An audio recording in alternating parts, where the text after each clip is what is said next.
বেনি মাধবশিলের ফুল পঞ্জিকা, যেটি বর্তমানে সর্বাপেক্ষা অধিক বিক্রিত পঞ্জিকা। হাতে গোনা কয়েকটি ধর্মীয় প্রতিষ্ঠান ব্যতীত অন্যান্য সমস্ত ধর্মীয় প্রতিষ্ঠান এই পঞ্জিকা অনুসরণ করে।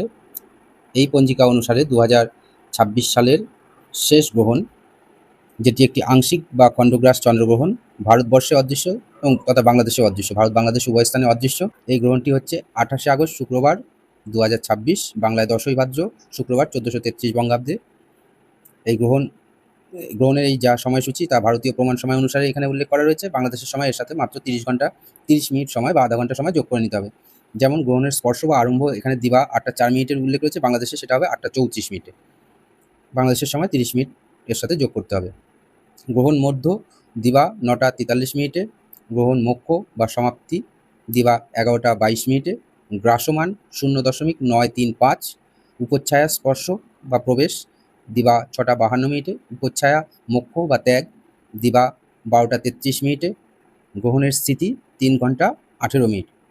গ্রহণ দৃশ্যমান হবে কোথায় কোথায়? এই গ্রহণ Antarctica, Africa, Europe, Asia, Bharat মহাসাগর, আটলান্টিক মহাসাগর ও প্রশান্ত মহাসাগরের দৃশ্য। গ্রহণের স্পর্শ বা আরম্ভ চন্দ্রোদয়ের সময় ইউক্রেন, তুর্কি, সৌদি আরব, ইয়েমেন, মাদাগাস্কার, রাশিয়ার পশ্চিমাঞ্চলে, ভারত মহাসাগর ও আফ্রিকার পূর্বাঞ্চলে দৃশ্য হইবে। গ্রহণের মোক্ষ বা সমাপ্তি চন্দ্রোদয়ের সময় আলাস্কার বেশ কিছু অঞ্চলে, নিউজিল্যান্ড এবং প্রশান্ত মহাসাগরে দৃশ্যমান হবে।